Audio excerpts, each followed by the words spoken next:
क्या कल्कि अवतार जन्म ले चुके हैं? और दोस्तों आप देख रहे हैं कि विश्व में सभी तरफ युद्ध छिड़ गया है और जहाँ जहाँ युद्ध नहीं छिड़ा है वहाँ पर युद्ध होने की पूरी संभावना बनी हुई है। युद्ध कभी भी महायुद्ध बन सकता है। सभी देश लड़ाई के लिए बिल्कुल तैयार बैठे हुए हैं। सभी तरफ बेईमान और पाखंडी लोग बढ़ गए हैं। शादी विवाह एक कॉन्टेक्ट बन गया है। शादी से पहले लोग एक साथ रहते हैं। जब मन चाहे तब एक तो शादी कर लेते हैं या फिर एक दूसरे को छोड़कर चले जाते हैं। यही तो कलयुग के अंत का संकेत है। इस बारे में आपकी क्या राय है कमेंट में जरूर बताना और वीडियो को आखिरी तक जरूर देखना। दोस्तों भगवत गीता में लिखा है कि जब जब दुनिया में पाप अधर्म और अत्याचार बढ़ेगा, जब कलयुग में हाहाकार मचा होगा, लोग कीट पतंगों की तरह मर रहे होंगे, साधु संत नहीं होंगे, सिर्फ पैसे के लालची लोग ही रहेंगे, तब इस दुष्टों का नाश करने के लिए भगवान विष्णु कल्कि के रूप में अवतार लेंगे। कल्कि अवतार कलयुग व सतयुग के संधि काल में होगा। यह अवतार 64 कलाओं से युक्त होगा।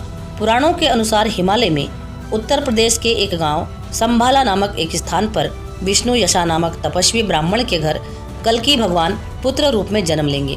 हिंदू धर्म ग्रंथों में कल्कि के 3 भाइयों का जिक्र भी किया गया है, जिनके नाम सुमंत, कवि, प्राम्य होंगे, जबकि उनके गुरु परशुराम जी होंगे।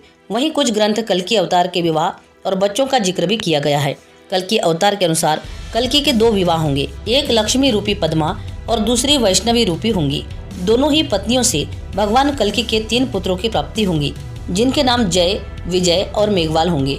कल्कि पुराण के अनुसार वे अपने हाथों में चमचमाती तलवार लिए सफेद घोड़े पर सवार होकर संसार से पापियों का विनाश करेंगे। वहीं अग्नि पुराण के 16वें अध्याय में चित्रण तीर कमान धारण किए हुए घोड़े पर सवार होकर आएंगे और अंधकार को चीरकर पृथ्वी पर बचे लोगों को निराकार मंत्र देंगे। माना जाता है कि जब भगवान कल्कि दुनिया में आएंगे तो उस समय एक युद्ध छिड़ेगा। पूरी दुनिया में आज के मुकाबले सिर्फ 7 से 8% ही लोग बचेंगे। 33 करोड़ भारत में, जबकि पूरी दुनिया में 31 करोड़ यानी भारत में ही 100 करोड़ से ज्यादा लोग मारे जाएंगे। लेकिन ऐसा नहीं है कि कल्कि अवतार अचानक से प्रकट हो जाएंगे, बल्कि जन्म तब होगा जब किसी को भनक भी नहीं लगेगी। वे कहीं दूर जंगलों में रहेंगे और साथ ही 64,000 लोग और भी जन्म लेंगे जो उन्हीं के अनुयायी होंगे। साथ ही 64 धार्मिक गुरु, 8 सैन्य अधिकारी भी उन्हीं के साथ जन्म लेंगे। उनके बचपन का नाम चक्रधर बताया गया है और माना जाता है कि वो श्रावण मास की शुक्ल पक्ष की षष्ठी तिथि को अवतरित होंगे। उस तिथि को कल्कि जयंती के रूप में मनाया जाएगा। दोस्तों कई ज्ञाताओं और धर्म गुरु का मानना है कि कल्कि अवतार जन्म ले चुके हैं।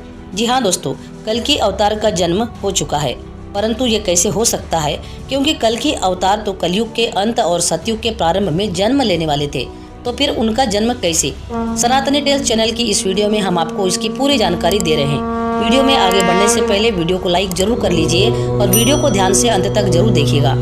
दोस्तों समय चक्र के अनुसार सबका अपना एक काल है। जैसे सतयुग 17,28,000 वर्ष, त्रेता युग 12,96,000 वर्ष, द्वापर युग 8,64,000 वर्ष, उसी तरह कलयुग 4,32,000 वर्ष तक का बताया है। जानकारी के लिए आपको बता दें कि कलयुग की शुरुआत तब हुई जब मंगल, बुध, गुरु, शुक्र और शनि ग्रह मेष राशि पर 0 डिग्री पर आ गए थे। आधुनिक समय के हिसाब से ये समय वर्ष 3112 वर्ष ईसा पूर्व का था। इसी तरह कलयुग को शुरू हुए अब तक 5124 वर्ष गुजर चुके हैं, यानी अभी भी कलयुग में 4,26,876 वर्ष बाकी है। लेकिन सच्चाई इसके बिल्कुल विपरीत है। कुछ सबूतों के मुताबिक द्वापर युग आज से 5,000 साल पहले ही बीता है और त्रेता युग आज से लगभग 7,000 साल पहले बीता है। यानी मतलब यह है कि कलयुग भी कुछ समय बाद खत्म हो जाएगा। जबकि कुछ महान गुरु का कहना है कि कलयुग असल में खत्म हो चुका है और अब हम द्वापर युग में जी रहे हैं और साल 2082 में द्वापर युग भी खत्म हो जाएगा और हम वापस त्रेता युग में पहुंच जाएंगे। अब आप सोचेंगे कि क्या मजाक है, तो बता दें कि इस थ्योरी को साबित करेंगे वेद।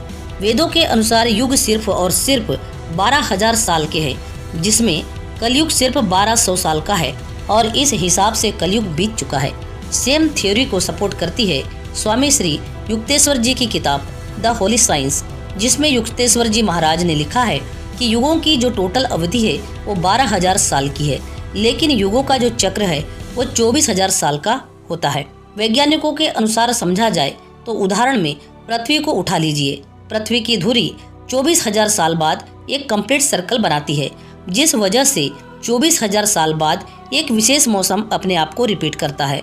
इनकी थ्योरी एंशिएंट ग्रीक के हिसाब से 24,000 साल का एक परफेक्ट ईयर माना गया है और अब इनकी थ्योरी एंशिएंट ग्रीक के हिसाब से 24,000 साल का एक परफेक्ट ईयर माना गया है। और इस हिसाब से अगर हम 2 कलयुगों को एक साथ रखें तो टोटल इसकी अवधि 2,500 साल माना गया है, जो ये रिप्रेजेंट करता है कि हाँ, कलयुग पहले ही निकल चुका है। जबकि भागवत पुराण, कल्कि पुराण जैसे अन्य ग्रंथ इन थ्योरी को गलत साबित भी करते हैं। वहीं कुछ ज्ञाताओं का कहना है कि कलयुग अवतार तो इस संसार में जन्म ले चुके हैं। दरअसल भगवत गीता, भविष्य पुराण और कल्कि पुराण में लिखा है कि कल्कि अवतार उस वक्त जन्म लेंगे जब दुनिया में वैश्विक त्रासदी बनी होगी।